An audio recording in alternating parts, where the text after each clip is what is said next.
जंगल में कई तरह के जानवर रहते थे। हाथी, हिरण, खरगोश, मोर, बंदर, भालू, बाघ और कई तरह के पक्षी।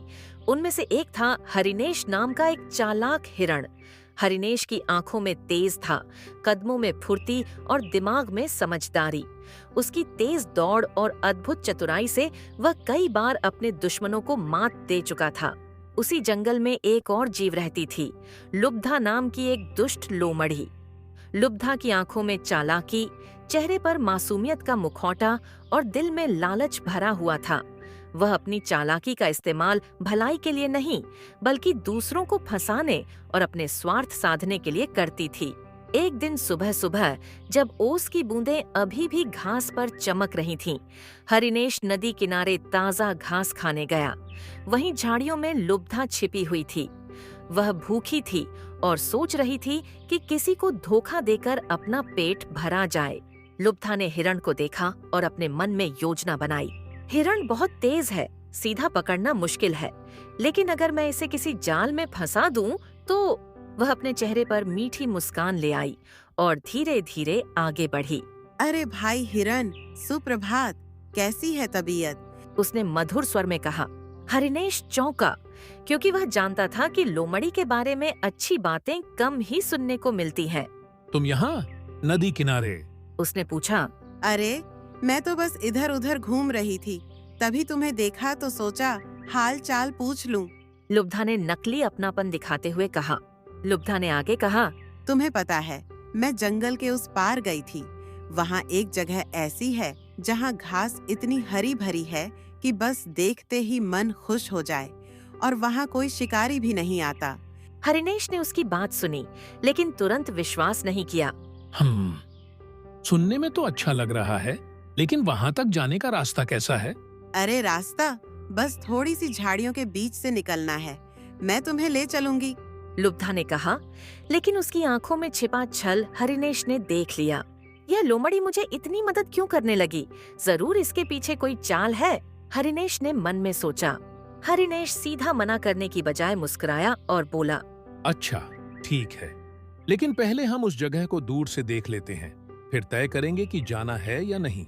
लुब्धा को थोड़ा अजीब लगा, क्योंकि उसकी योजना थी कि हिरण को सीधे जाल में ले जाए। फिर भी उसने हामी भर दी। ठीक है, चलो मैं तुम्हें दिखा देती हूँ। दोनों जंगल के घने हिस्से की ओर बढ़े। रास्ते में लुब्धा बार बार देख रही थी कि कहीं शिकारी का जाल अभी भी सही सलामत है या नहीं। उसका इरादा था कि जैसे ही हिरण पास पहुंचेगा, वह भाग जाएगी और हिरण फंस जाएगा। जब वे उस जगह पहुंचे तो हरिनेश ने दूर से ही देखा कि झाड़ियों के बीच कुछ चमक रहा है। वह लोहे का शिकारी जाल था। लोमड़ी बहन, यह जगह तो अच्छी है, लेकिन मैं सोच रहा हूँ पहले तुम जाकर चख लो कि घास कितनी मीठी है। लुब्धा हंसते हुए बोली। अरे, मैं तो मांसाहारी हूँ, घास नहीं खाती। अरे, तो फिर तुम जाकर देख लो कि वहाँ कोई खतरा तो नहीं। हरिनेश ने सीधी चुनौती दी। लुब्धा को अब समझ आ गया कि हिरण बेवकूफ नहीं है।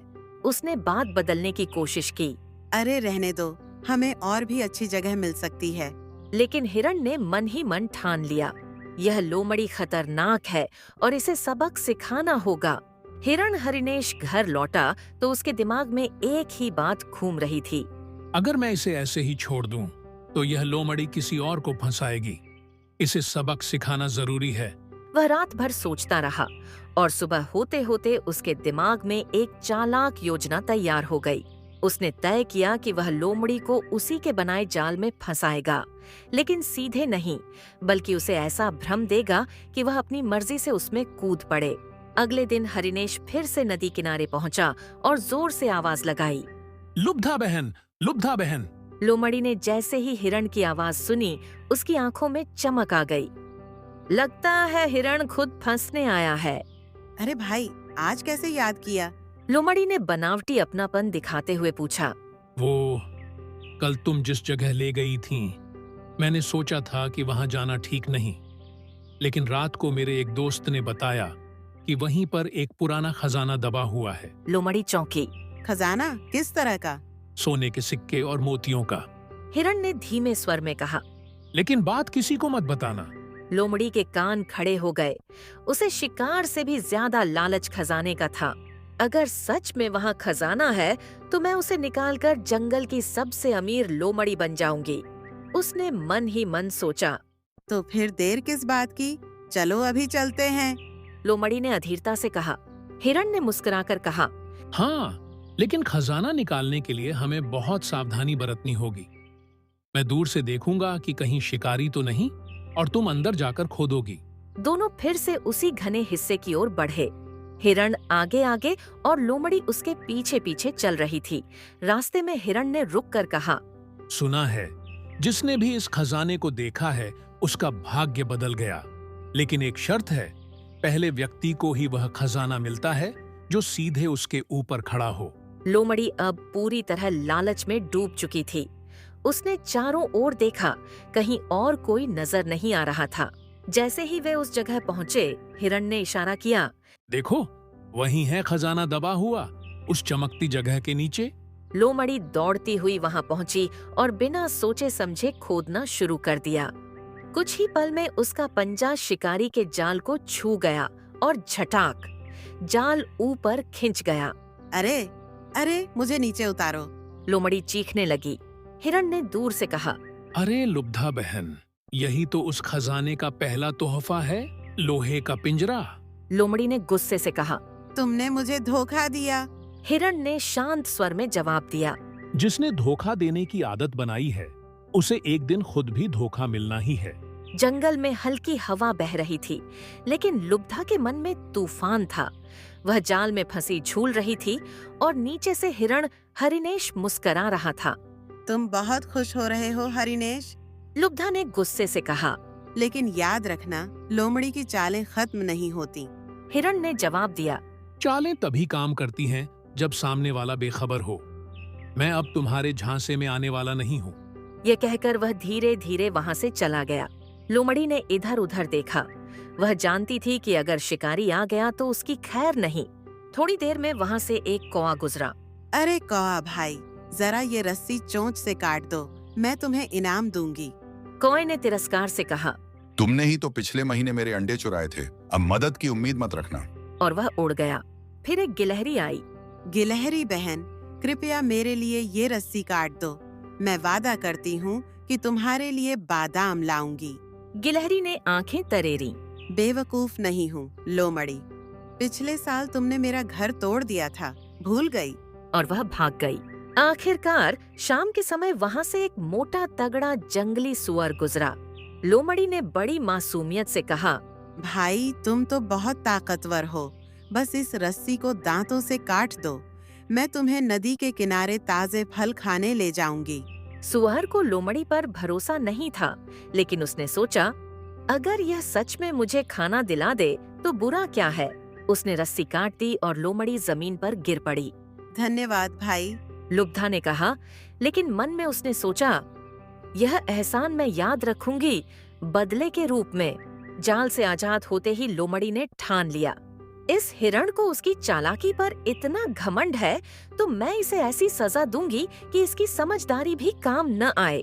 वह सीधे जंगल के दूसरे हिस्से में गई, जहाँ भूखा बाघ रहता था। बाघ भाई, उसने मीठे स्वर में कहा, मैं तुम्हें एक ऐसा हिरण बता सकती हूँ जो बहुत मोटा और स्वादिष्ट है। बाघ की आंखों में भूख की चमक आ गई। कहाँ है वह? बस मेरे साथ चलो। लोमड़ी ने कहा, लेकिन हमें चालाकी से काम करना होगा क्योंकि वह बहुत तेज भागता है। लोमड़ी ने बाघ को बताया कि हिरण रोज सुबह नदी किनारे घास खाने आता है। हम उसे दो तरफ से घेर लेंगे, तुम सामने से आना, मैं पीछे से धकेलूंगी। बाघ ने योजना मान ली, लेकिन लुब्धा के मन में एक और गुप्त योजना थी। अगर बाघ हिरण को पकड़ लेगा तो मैं उसका हिस्सा लूंगी, लेकिन अगर हिरण भाग गया तो बाघ का गुस्सा उसी पर फूटेगा। अगली सुबह हरिनेश नदी किनारे पहुंचा, लेकिन उसने महसूस किया कि हवा में कुछ अलग है। पत्तों की सरसराहट, जमीन की हल्की कंपन, यह सामान्य नहीं था। ये कोई बड़ा शिकारी हो सकता है और लोमड़ी भी कहीं आसपास है, उसने सोचा। उसने अपनी तेज आंखों से चारों ओर देखा और बाघ की परछाई पेड़ों के पीछे देख ली। हरिनेश ने तुरंत भागने के बजाय एक उल्टा जाल बिछाने का फैसला किया। अब वह बाघ और लोमड़ी दोनों को एक साथ सबक सिखाना चाहता था। हरिनेश जानता था कि बाघ सीधा हमला करेगा और लोमड़ी किनारे से उसे घेरने की कोशिश करेगी।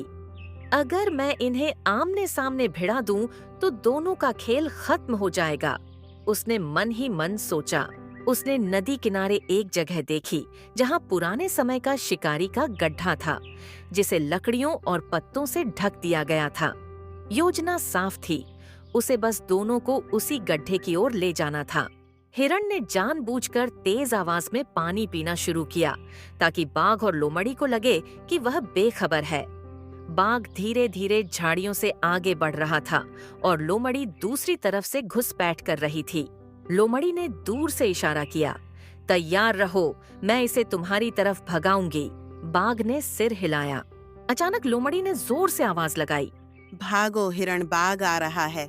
हिरण ने दिखावटी डर के साथ छलांग लगाई, लेकिन उसकी दिशा वही थी जो वह चाहता था, सीधे शिकारी के पुराने गड्ढे की ओर। बाघ पूरे जोश में उसकी ओर लपका और लोमड़ी भी पीछे से दौड़ पड़ी। हिरण ने गड्ढे के पास पहुंचकर एक लंबी छलांग लगाई और दूसरी तरफ सुरक्षित उतर गया। बाघ को लगा कि वह हिरण को पकड़ लेगा, लेकिन जैसे ही उसने छलांग लगाई, गड्ढे की लकड़ियां टूट गईं और धड़ाम वह उसमें गिर पड़ा। पीछे से आ रही लोमड़ी इतनी तेज थी कि रुक नहीं पाई और सीधी उसी गड्ढे में बाघ के ऊपर जा गिरी। अरे, ये क्या कर दिया? बाघ गर्जा। मैं तो बस तुम्हारी मदद कर रही थी। लोमड़ी हकलाने लगी। बाघ ने गुस्से में कहा, अब हम दोनों फंस गए हैं और इसकी वजह तुम हो। गड्ढे के किनारे खड़े हरिनेश ने मुस्कुराकर कहा, दोनों को नमस्ते। लगता है किस्मत ने तुम्हें साथ रहने का अच्छा मौका दिया है। लोमड़ी ने गुस्से से कहा, तुमने हमें धोखा दिया। हिरण ने शांत स्वर में उत्तर दिया, जिसे धोखा देने की आदत हो, उसे धोखा पहचानना भी आना चाहिए। इसके बाद हिरण वहां से चला गया और गड्ढे में फंसे दोनों शिकारी अपनी मूर्खता पर पछताते रहे। कुछ ही घंटों में यह खबर पूरे जंगल में फैल गई। चालाक हिरण ने बाघ और लोमड़ी दोनों को एक साथ फंसा दिया। अब कोई भी जानवर लोमड़ी पर भरोसा नहीं करता था और बाघ की इज्जत भी बाकी शिकारी जानवरों में गिर गई।